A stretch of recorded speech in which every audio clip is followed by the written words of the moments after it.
Mesdames et messieurs, bonsoir. Ravi de vous retrouver pour ce forum d'échange Ça se discute. Nous allons parler de la zone économique spéciale de Glodjibé à l'occasion de cette, on va dire, on va devoir s'y habituer, cette nouvelle expédition, cette fois non pas de vêtements, mais de noix de cajou, donc transformées, qui a subi une transformation par la matière première brute vers Dubaï. Nous en parlerons et puis nous parlerons de cette interdiction survenue, en tout cas édictée par le dernier Conseil des ministres quant au classement habituel fait pour en ce qui concerne les départements au niveau à la suite des différents examens nationaux.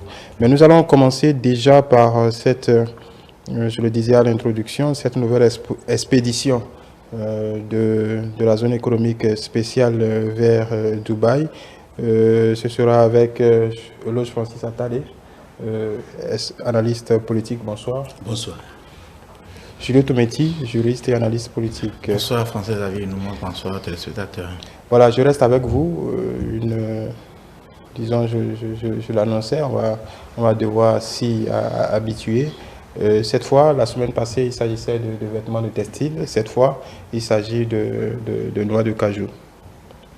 Oui, bien évidemment, comme vous le dites, les couleurs avaient été annoncées depuis l'initiative de la zone industrielle de Glodjibé pour dire que la finalité, c'était que en fait, la filière industrielle puisse être un support en fait pour notre filière agricole. Parce que à l'évidence, c'est que lorsque vous exportez en fait la matière brute, vous ne rentabilisez pas assez, comme si vous, contrairement à la transformation.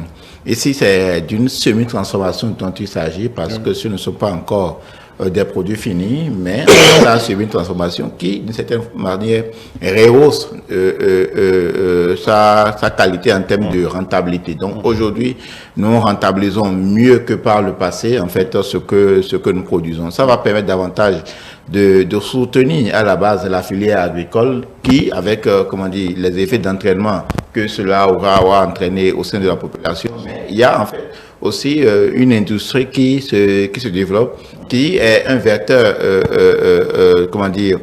d'emploi, pas seulement d'emploi, d'abord a priori de formation et d'emploi, mais c'est aussi une certaine façon l'acquisition en fait d'une certaine technicité en matière industrielle. Donc il y a en fait comme je l'ai entendu dire quelque part aujourd'hui, il y a dans notre environnement en termes de formation, dans les années à venir, beaucoup plus en fait de filières industrielles en termes de formation qui vont devoir en fait voir le jour pour que véritablement nous rentrons en fait dans cette phase d'industrialisation.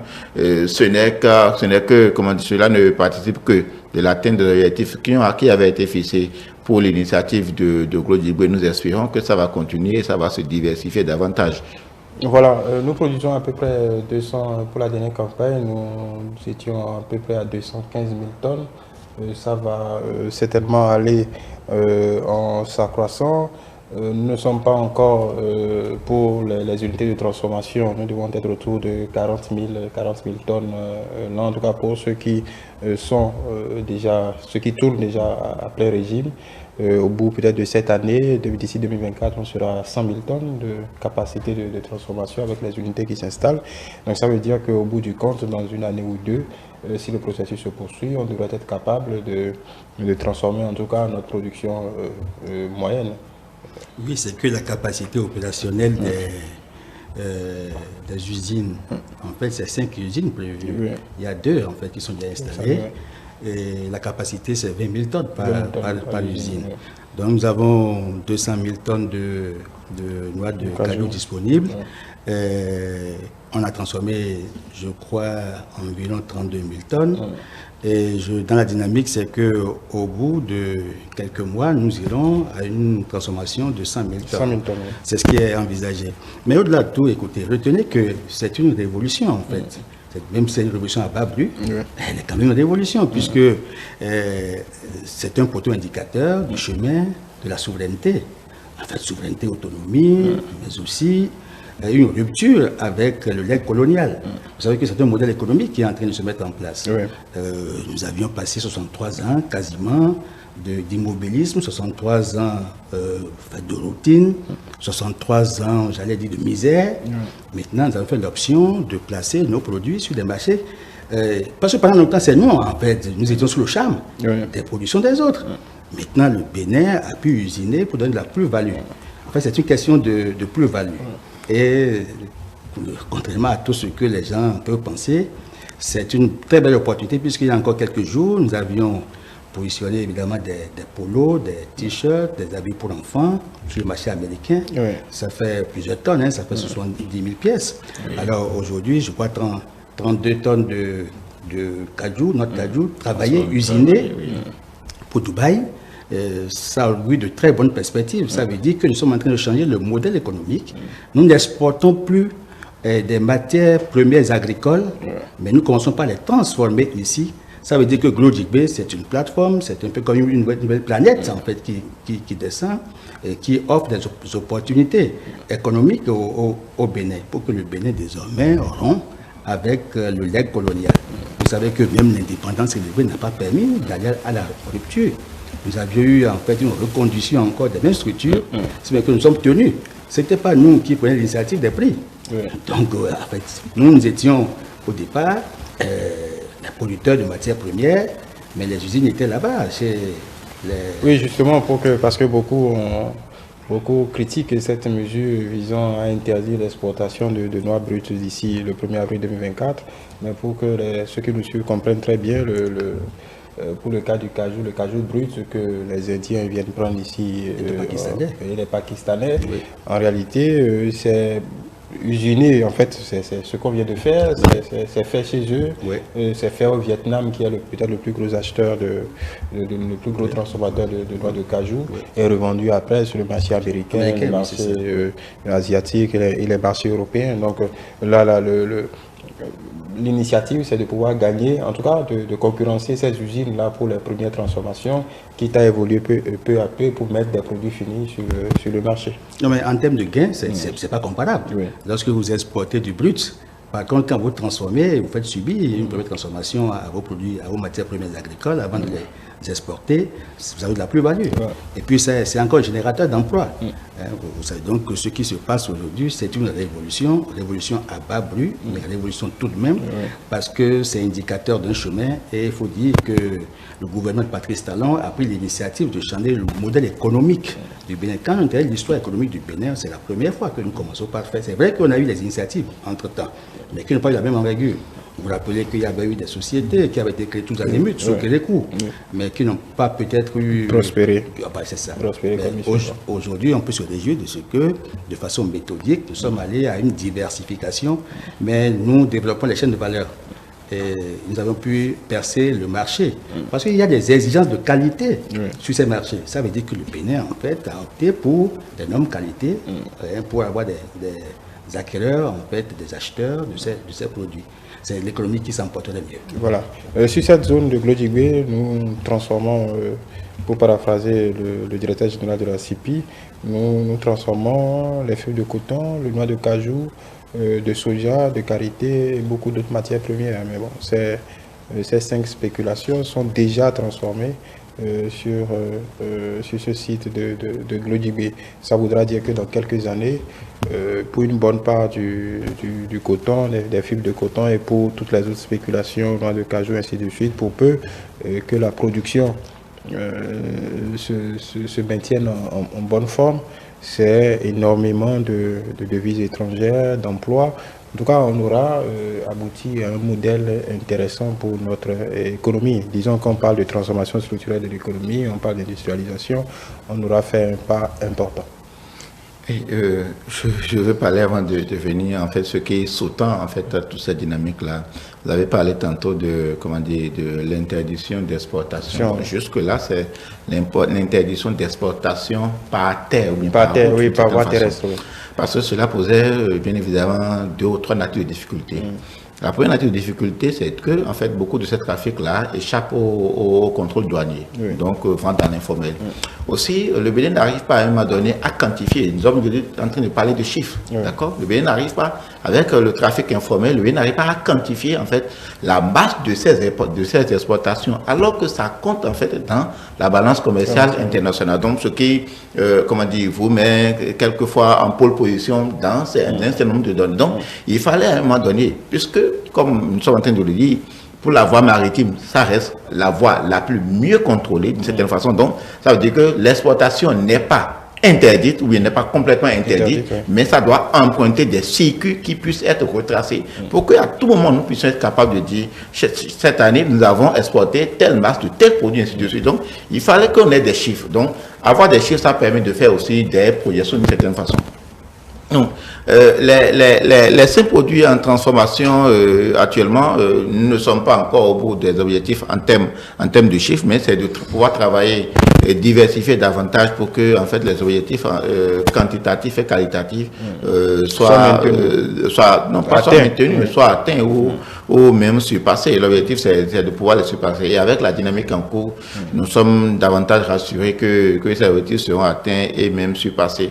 L'autre chose qui est intéressant, c'est que nos produits continuent d'être prisés, d'accord, au plan international, donc ajouté à l'aspect quantitatif et à l'aspect qualitatif d'une certaine façon. C'est ça qu'aujourd'hui, comme le disait Francis Loatadé, nous deviendrons certainement un pôle d'attraction où on voudra, pour tel ou tel produit, avoir comme référence en fait le territoire béninois. Et donc ça c'est à l'actif de nous tous, nous pouvons dire, et le bénéfice pour la nation. Voilà, nous sommes dans une, on va dire, dans une tendance d'ensemble parce que on parle du Bénin, on parle aussi le Togo à côté dans cette même velléité, mais il y a un pays dont on ne parle jamais parce qu'elle est fait toujours, donc l'administration de ce pays, je vais parler de la Côte d'Ivoire qui fait toujours objet de beaucoup de critiques, mais mine de rien, en moins de 10 ans, la Côte d'Ivoire quand même arrive à transformer aujourd'hui pratiquement plus de 60% de sa production de cacao. Donc on peut dire aussi que en Afrique de l'Ouest, il y a des modèles pérennes qui sont en train de s'installer. Vous savez évidemment que je veux bien parler de la Côte d'Ivoire, mais vous me permettrez d'avoir le revenir sur le Bénin. Parce que en fait, en fonction des conditions écologiques, le colonisateur d'hier avait imposé des cultures. Le Bénin produisait du palmier à huile. Et il y avait une production marginale du coton. C'est en 1960. Ça s'est imposé ou bien non, mais c'est en fonction des besoins du colonisateur qu'on produisait, puisque les industries étaient en Europe. Et le colonisateur avait tout mis en œuvre, puis c'est lui qui finançait. Et vous devez produire pour vendre, parce qu'il y avait ce qu'on appelle l'exclusivisme colonial, ce que certains appellent le pacte colonial. Et vous ne devez pas diversifier les partenaires, vous devez vendre à votre maître, la métropole. Et le Bénin se devait de produire le palmier à huile. Mais à partir de 1975, en termes de volume et de tonnage, le coton a dépassé le palmier à huile. Et le coton est devenu produit vedette. Mais la Côte d'Ivoire produit le cacao. Vous savez évidemment que le pays comme le Togo, et donc chaque pays avait ça. La Guinée, c'était la banane. Donc chaque pays était spécialisé dans la production d'une ou deux cultures. La Guinée, le Cameroun. D'exportation. Bon. Alors, le colonisateur, vous savez que nous sommes passés du palmier à huile au coton. Mais le coton nous a imposé, vous savez évidemment que pendant que les populations par endroit avaient besoin du maïs, du mil, du sorgho, on leur imposait la culture de coton. Mais nous ne sommes pas allés à la diversification. C'est une politique nationale qui a permis d'avoir une politique agricole. Plan stratégique de développement de la filière agricole. Ça a permis évidemment de mettre l'accent sur plusieurs filières. Et c'est vrai qu'on n'a pas bien piloté ça. Maintenant, depuis que le plan Talon est venu, on a dit allons à la diversification ordonnée des produits et voyons les chaînes de valeur qu'on peut promouvoir afin que le Bénin puisse en tirer le meilleur profit. Le Togo produit en fait plus de phosphate. Que ce soit la Côte d'Ivoire, vous savez que dans les industries européennes, ce que vous allez prendre, d'autres trucs là, je ne peux pas citer. Vous savez que les enfants aiment, je crois, comment on appelle, le chocolat, mais c'est à base du cacao. Du cacao, exactement. Bon, donc, depuis le temps colonial jusqu'à maintenant, ça n'a pas changé. Ils sont restés producteurs du cacao et ils ne sont pas concurrencés par aux pays francophones, à part le Ghana. À part le Ghana, oui. Nous avions diversifié.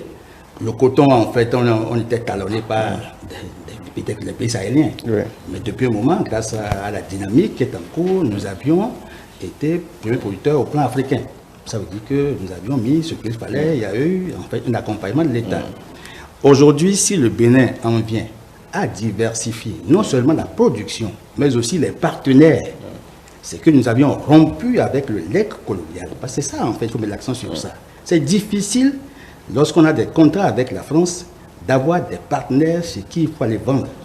Malgré l'indépendance célébrée, il y a toujours eu des mains. Donc, c'est la question que le gouvernement a dû se poser, c'est que voulons-nous faire, où voulons-nous aller, pourquoi voulons-nous y aller, et comment y aller, et quelles sont les dispositions mentales pour y aller, quelles sont les ressources qu'il faut mobiliser pour atteindre ce résultat, et comment gérons-nous la plus-value qu'on apporte à l'économie nationale. Aujourd'hui, notre économie peut se réjouir de ce que la révolution qui est en cours nous permettra de jouir de notre véritable indépendance.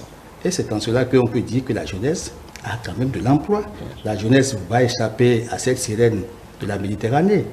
Je crois que si le Bénin continue comme ça, les autres pays francophones d'Afrique, le premier posé en fait dans les pays francophones, le Togo, la Côte d'Ivoire, le Sénégal, et le Cameroun qui est peut-être bicéphale, parce que le Cameroun, cacao, banane, beaucoup de choses, café. Donc, la dynamique économique qui est en cours rompt complètement avec le modèle économique que nous avions pendant longtemps appliqué.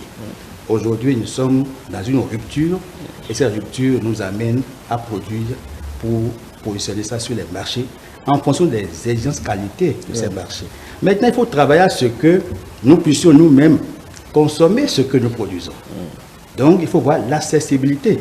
Il faut travailler pour que, parce qu'il y en a qui ont croyé pour dire, mais en fait, ils n'ont pas scrupuleux. C'est un événement qui s'est passé sans qu'on ne sache trop comment est-ce qu'on a pu exploiter les tonnages d'habits sur le marché américain, comment est-ce qu'on a pu exporter l'anacarde, les noix de cajou usinées à Dubaï. Il n'y a pas eu d'événement, il n'y a pas eu une médiatisation forte. Vous savez qu'à d'autres époques, il y a encore quelques années, effectivement, c'est peut-être pour rendre le processus normal. En 2006 et 2016, s'il y avait eu ces prouesses, ces exploits, je suis sûr que tous les médias, y compris nationaux qu'internationaux, auraient été sollicités pour... on a fait le point, on a vu ce que ça a donné. Donc, réjouissons-nous. Évidemment, c'est qu'il n'y a pas une grande communication autour, mais il y a une efficience, une efficacité qui est en cours pour permettre à l'économie de pouvoir engendrer les plus-values qu'il faut afin que nos projets, programmes soient financés par nous-mêmes. Voilà, juste pour signaler qu'en ce qui concerne la Côte d'Ivoire, il y a aussi des velléités de diversification. En parlant du cajou, la Côte d'Ivoire est autour de 300 000 et 400 000 tonnes chaque année. Je pense qu'il progresse même. Je pense que c'est le premier producteur africain de noix de cajou, plus de 400 000 tonnes, je crois. Donc il y a une velléité. Oui, mais un culte voué quand même au cacao. Oui. C'est comme nous n'en pas renoncé au coton. La Côte d'Ivoire et le cacao ne peuvent pas, comment dire, on ne peut pas ne pas les lier de cette façon quand on est au plan africain francophone. Non, écoutez, nous avions voué, nous, un culte, par exemple, au palmier à huile. Vous savez que dans les industries européennes, les savonneries, tout ça là, mais c'était, et même dans les industries cosmétiques, c'était ça. Mais il y a un vaste plan pour retrouver la rénovation. Mais oui, si. Et puis, en temps, d'autres pays nous ont imités, et aujourd'hui, ils ont continué avec, et nos plans ont vieilli, mais maintenant nous sommes à la rénovation de la palmeraie. Je crois évidemment que notre palmier à huile, nous étions première puissance économique. Oui. En période coloniale, 1904. Première puissance économique ou bien... Première puissance économique de l'AOF, Afrique occidentale française, les États de l'Afrique occidentale française. Non.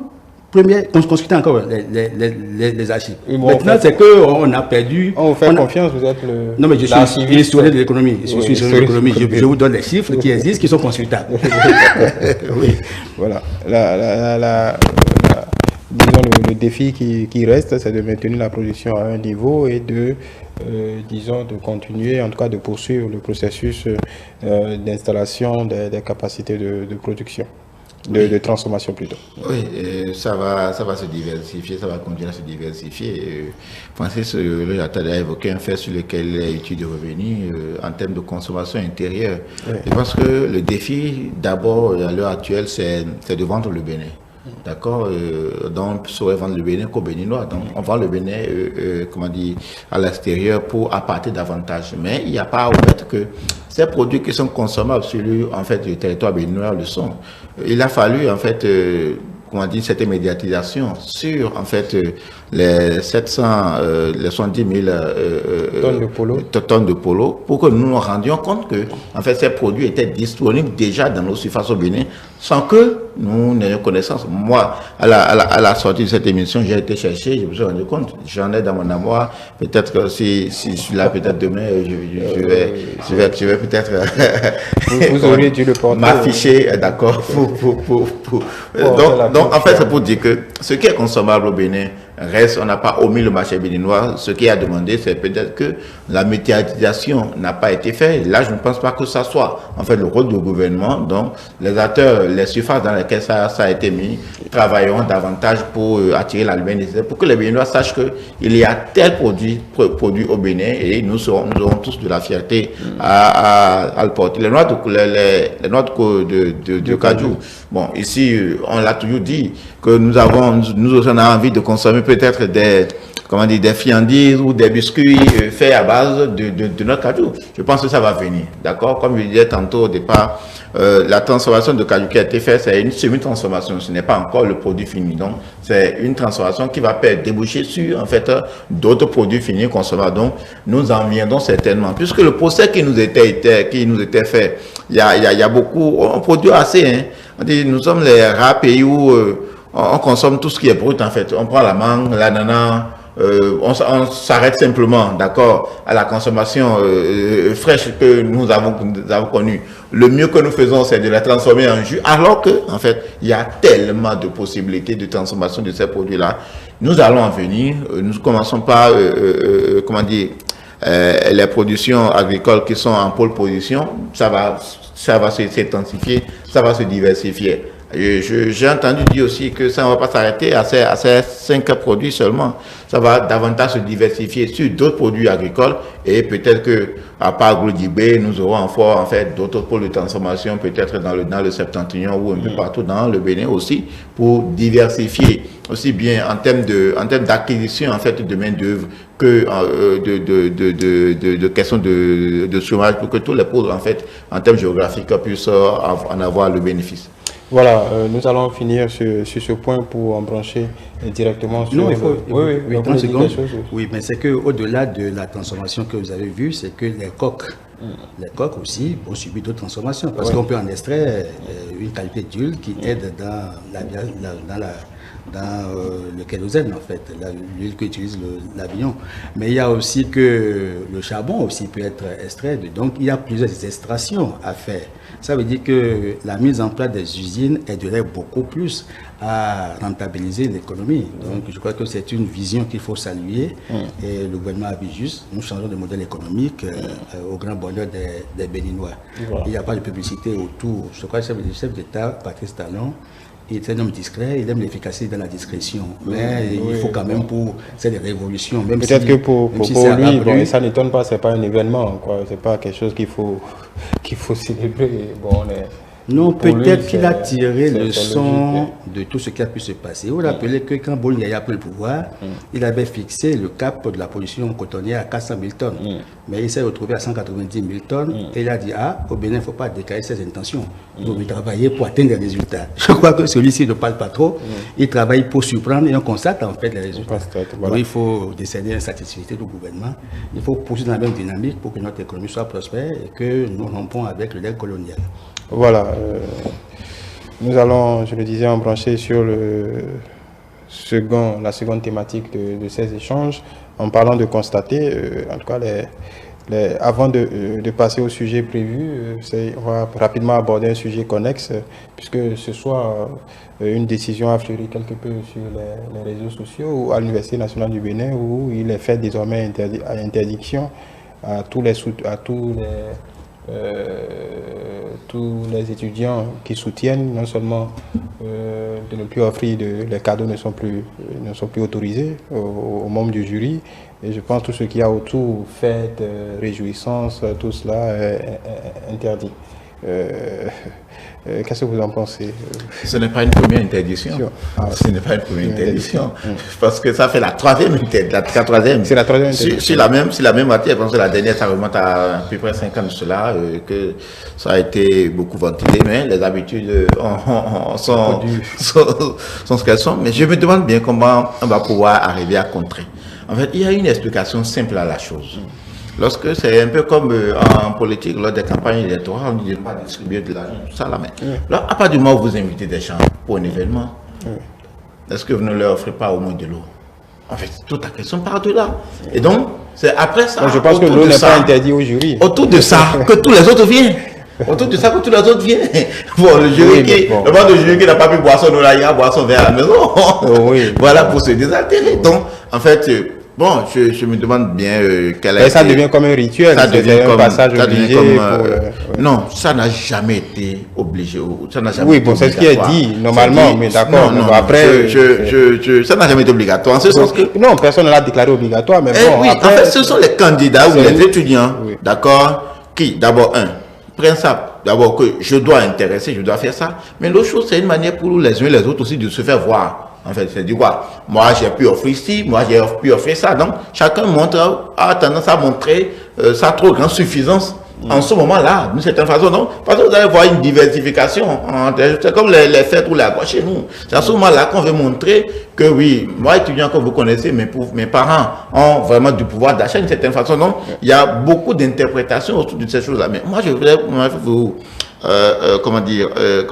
raconter une anecdote rapidement. C'est mon propre cas. J'avais déjà un diplôme supérieur, j'ai passé un diplôme inférieur.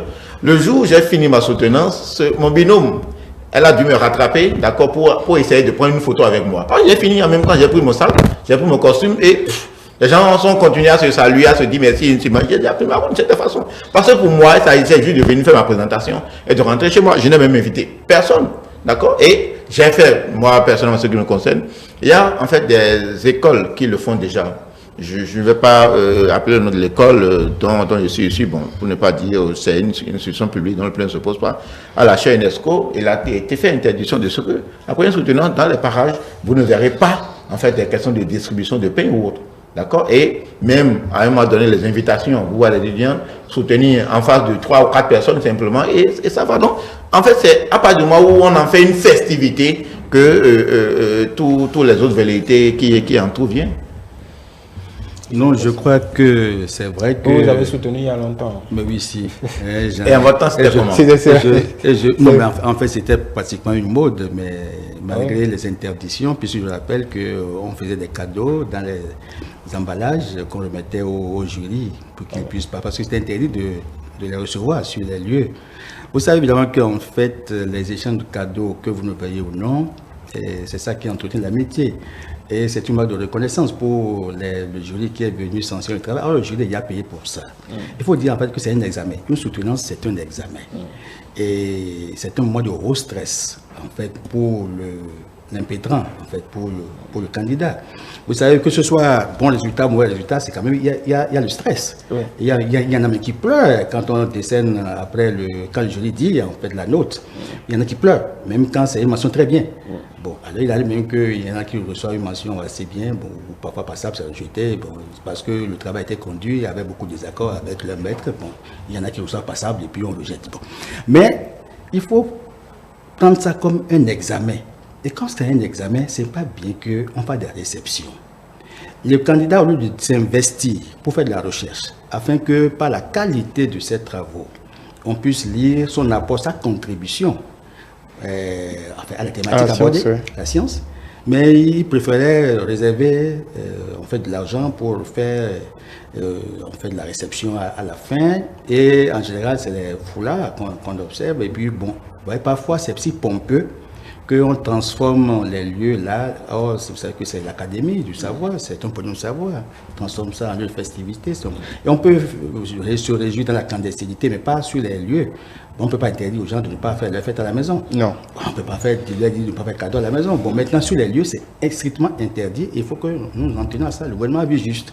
Donc, malgré l'université, je pense que c'est oui, du rectorat. Mais oui, si, je crois que oui, si, c'est un acte rectoral. Je crois que c'est important. C'est une volonté d'abord qui vient du ministère. Le recteur ne peut pas agir de façon autonome sans prendre d'abord l'avis de sa structure, son chef hiérarchique. Ça veut dire qu'il est en tandem avec Madame Yahi Léonore pour prendre cette mesure.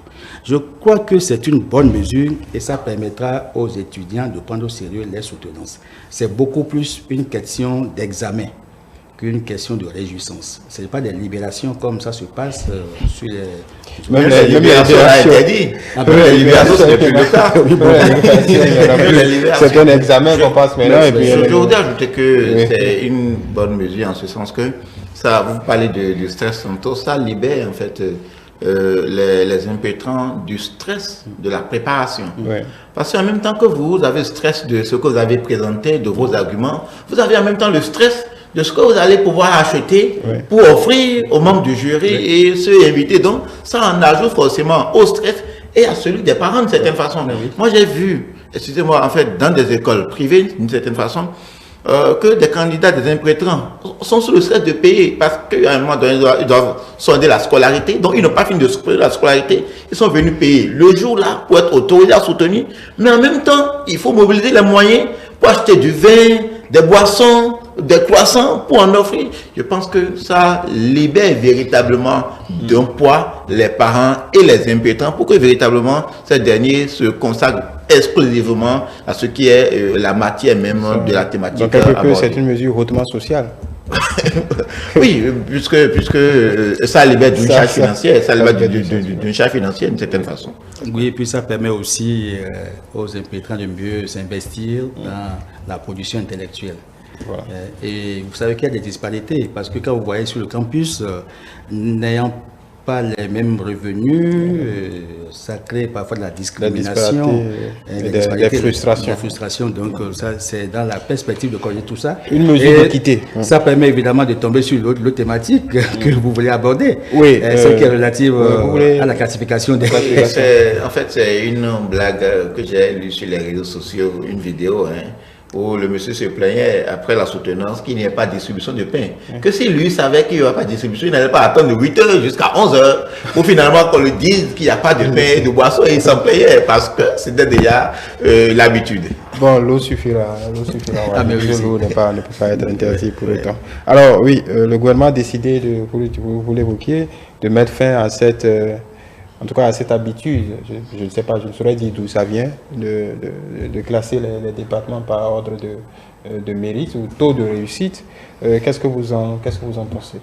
Moi, je crois que c'était... Parce que le gouvernement, si je me fie au relevé du Conseil des ministres, c'est un classement non pertinent. Et d'ailleurs, on en discutait sur ce plateau récemment. Oui, en fait, dans l'esprit et dans l'inconscient collectif, c'est pour créer l'émulation et créer la compétition saine entre les départements. Mais malheureusement, c'est que ça ne règle pas le problème, puisqu'il y en a qui s'estiment plus lésés, parce que quand vous êtes d'un département, en général, quand on publie, les gens vous étiquettent les statistiques obtenues dans vos résultats, en fait, dans vos départements.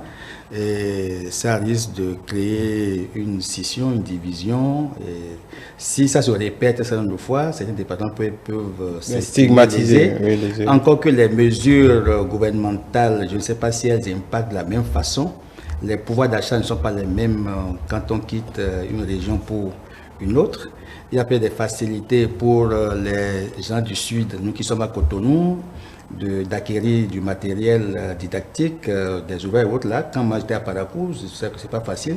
Il faut aller aussi au Centre culturel français, enfin l'Institut français, pour aller lire, et la Bibliothèque nationale qui n'était pas... C'était avant, oui, qui n'était pas assez fournie. Non, il y a eu des efforts, certes, mais il n'y a que les parents. Vous savez que les mentalités ne sont pas les mêmes. les gens préfèrent aller beaucoup plus aller au champ, à Copago, à Cotopunga, à Tchumi, dans les deux capés. Ne dis pas que les gens vont acheter des documents pour lire. Mais si l'enfant doit aller travailler au champ pendant un moment et après revenir pour les études, il ne peut pas avoir les mêmes résultats. Bon, donc les facilités n'étant pas les mêmes, il faut comprendre que les résultats peuvent ne pas être toujours performants d'un département à l'autre. Ce qui est intéressant, c'est faire en sorte que on ne puisse pas dire que c'est des concours. Un examen, c'est évaluer les enfants sur la base des enseignements qui ont été dispensés et que l'enseignement est national. En fait, le programme est national, l'examen est national et il y a une autre requise pour pouvoir être déclaré admis ou admissible à un examen. Donc je crois que la mesure elle est bonne parce que les parents qui n'ont pas assez de ressources, vous savez qu'ici là, il y a des gens qui paient près de 100, 200, 300 000 francs pour les répétitions seules. Oui. Donc pour leurs enfants, pour consolider les acquis, renforcer les capacités des enfants. Vous voyez au nord là-bas, moi j'avais 18 ans au nord. Bon, on va stigmatiser le nord. Vous voyez, comme vous dites. Parce que les résultats, oui, d'accord. Oui, les résultats pour la plupart, les résultats sont meilleurs au Atlantique littoral. Pas pour le CEP, par exemple. Le CEP, c'est plutôt la coupe renversée. Le CEP, je crois qu'on va travailler progressivement. Ce que même le CEP, on trouve une autre formule. Vous savez que dans le CEP, en fait, au cours primaire, il y a des salles dans lesquelles les enfants sont automatiquement, ils passent en classe supérieure. Je crois que il y a 3 classes au primaire où l'enfant n'est pas tenu forcément d'avoir les résultats. La mesure est là. Moi, j'ai mes enfants qui sont au primaire, j'en ai encore, je ne suis pas assez vieux. Donc, je suis. Vous avez encore le pouponnier. Ah, mais non, mais pas le pouponnier, je suis pas de famille. Donc, on doit faire en sorte que, par exemple, le CEP, vous savez qu'il y avait eu des réflexions où on a demandé s'il ne faut pas abolir le CEP. Il y avait eu des réflexions comme ça au niveau du système éducatif où on dit que, mais est-ce que le CEP avait sa valeur? Il fut un temps où on a eu 100%. Quand c'est le gouvernement qui a gagné quand on a 100%, vous voyez que c'est inquiétant. Oui. Je ne veux pas dire le régime sur lequel ça s'est passé comme ça. Aujourd'hui, nous avions fait 69%, je crois, pour le 84% pour le CEP, 69% pour le BPC, et puis 68,3% pour le baccalauréat. Je crois que nous n'avons pas de résultats à moins de 60%. Pour un système éducatif qui doit être sélectif, c'est un meilleur résultat. Vous savez que l'éducation, c'est le tamis, hein, c'est pas un fourre-tout. Il y a toujours un tamis. Donc, si les gens, malgré le tamis, on a pu obtenir des résultats qui dépassent 60% pour tous les examens, il faut féliciter le gouvernement pour toutes les mesures et les réformes qui ont été engagées. Parce que le baccalauréat, vous savez que c'était de 15% à 40%. Maintenant, qu'on trouve le baccalauréat qui tutoie en termes de statistiques de réussite, le BPC, bon Dieu, c'est-à-dire qu'il y a quand même des efforts. Il faut saluer les enseignants, les élèves eux-mêmes, les parents qui l'ont accompagné, et puis la réforme qui a été introduite, qui a permis d'introduire les AME pour compenser le vide, et la mesure qui a permis de sécuriser la présence des enfants en salle, mais aussi celle qui a permis d'éviter plus ou moins les grèves qui ont un caractère chronophage sur le temps d'apprentissage des enfants. Comment vous appréciez cette mesure? Non, je peux dire peut-être plus direct, je suis pour et en même temps contre.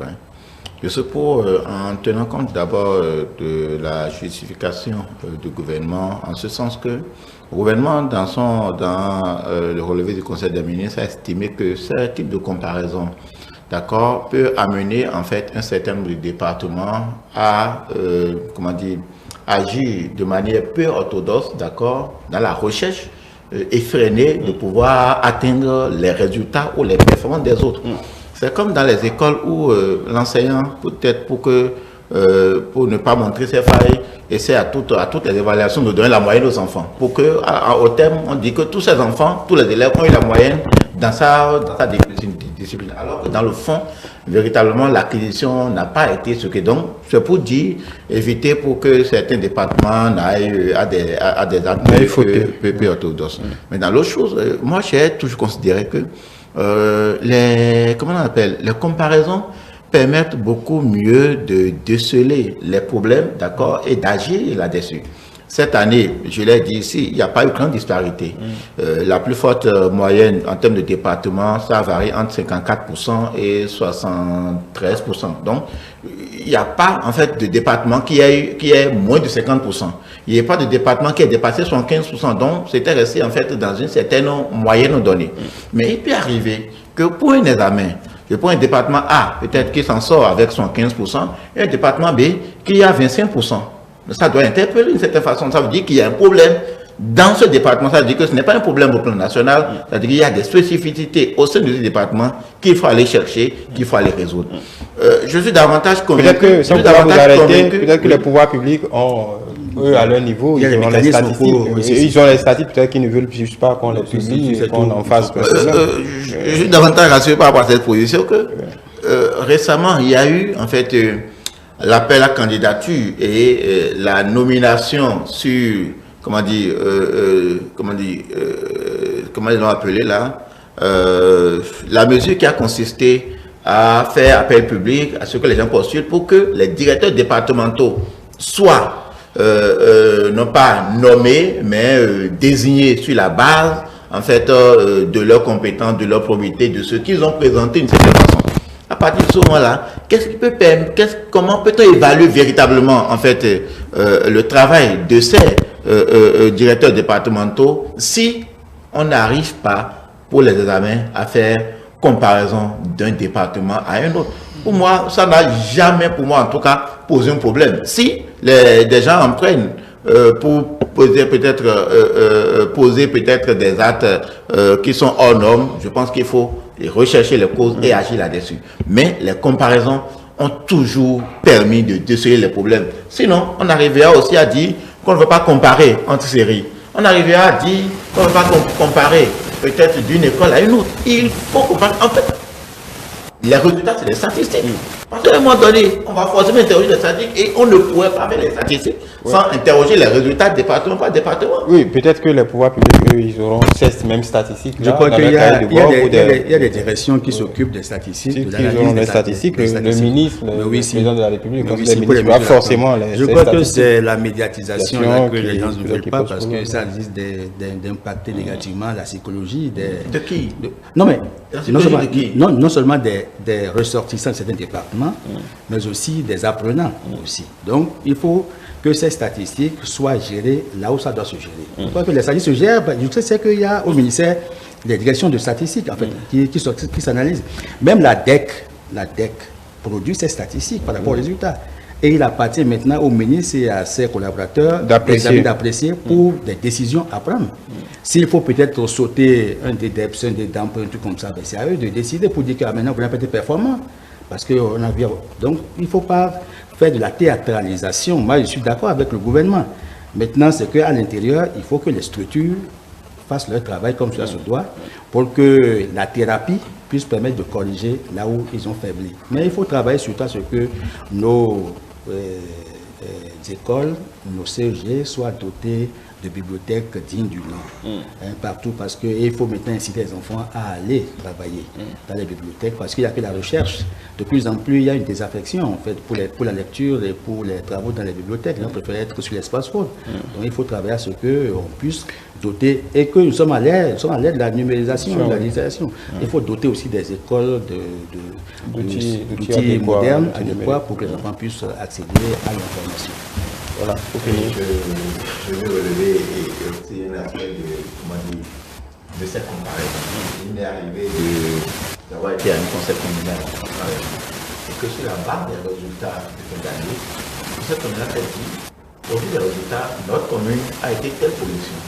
À partir de ce moment-là, qu'est-ce qu'on fait dans notre communauté pour rehausser en fait le niveau des résultats de cette façon? Parce que j'estime que lorsqu'on publie les résultats et qu'on fait comparaison, ça interpelle les uns les autres. Oui. On a vu des maires, on a vu des CA initiés par exemple à la veille des élections, peut-être que ça a un relance politique, des initiatives d'accompagnement, de TD, d'autres. En fait, ça permet encore que les municipalités en termes de décentralisation, surtout au niveau de l'enseignement primaire, font partie intégrante de la politique éducative d'une certaine façon. Donc, ça fait interpeller les autres acteurs, d'accord, qui entourent en fait de celle de l'éducation, pour que peut-être dans une sorte de fierté, les gens se disent oui, nous n'allons plus continuer à avoir ces résultats. Nous sommes peut-être derniers aujourd'hui. Nous allons travailler pour rehausser, et comme ça, je pense que sur le plan national, tout va se lever parce que les gens vont davantage s'impliquer. C'est tellement qu'ils auront toujours les statistiques je trouve, à autre endroit que sur les réseaux sociaux.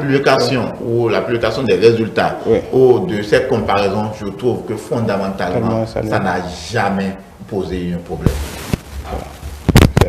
Quel est le problème? Non. Quel est le problème que ça a posé? Vous venez de... On dit que ça pourrait amener des acteurs de l'éducation dans la recherche d'avoir peut-être de bons chiffres, de poser des actes qui ne devraient pas. Peut-être de marier les résultats, ou bien lors des examens de s'entendre sur, comme dans certains filets, ça peut se faire pour peut-être hausser les résultats. Mais s'il y a... Ou peut-être, comme Attad a dit, entretenir une certaine stigmatisation de certaines parties du pays. Il faut rechercher les causes et les corriger. Ils ont dit qu'on ne va pas commenter en fait les statistiques. Parce qu'on ne peut pas faire statistiques par série, par examen, et omettre des statistiques par département, c'est pas possible. Le gouvernement est parti d'un postulat et nous ne pouvons aller... Encore qu'on fait des statistiques, on fait des statistiques par pays. On n'a pas les résultats du Bénin, du bac à ceux du Togo. Quel problème ça a posé? Nous pouvons aller au-delà. Vous savez évidemment qu'il y a des structures de contrôle. Et vous avez évoqué le cas des enseignements primaires. Vous savez évidemment que les maires ont autorité en fait sur ce secteur de l'enseignement. Donc il peut avoir les statistiques. Et on peut demander simplement au patron, en fait, au DEDAMP de produire des résultats sur les examens de la commune. Voilà. Donc ils ont une chef hiérarchique. Est-ce qu'il peut me permettre, moi, en tant que citoyen, d'interpeller le conseil communal sur les mauvais résultats de mon département ou de la commune? On vous propose, on a fini, je pense qu'on a fini. Je suis l'autre métier, voilà ce qu'on va faire, voilà ce que je vous propose. La prochaine fois, l'année prochaine, vous irez faire l'exercice. Il y a des séances de révision de compte. Oui, voilà. C'est imposé au maire. Il le fera, il nous rendra compte. On prend rendez-vous pour l'année prochaine. À l'occasion des séances de révision de compte, vous pourrez interpeller en fait vos autorités. Et vous nous direz, et là, on avisera. Vous nous direz. Merci beaucoup, Jugo Tometi. Je ne vous savais pas. Donc, vous assistez au... Bien sûr, on m'a appris ça dans ma formation de jeunes militants. De jeunes militants, donc vous le faites régulièrement. Oui. Oh, d'accord. On compte sur vous pour cette cooptation. Merci Jugo Tometi. Je rappelle que vous êtes analyste politique comme Louis Francis Attad par ailleurs. Merci beaucoup pour vos apports de ce soir. Mesdames et messieurs, nous avons essayé de faire quelque peu le tour de ces deux actualités. Merci de nous avoir suivis. Je rappelle que vous pouvez retrouver cette émission sur notre compte YouTube Télé Bénin, notre site internet du même nom, notre compte Twitter Télé Live et notre compte Facebook Télé en direct. Merci de nous avoir suivis et à demain, même heure, même chaîne pour d'autres développements.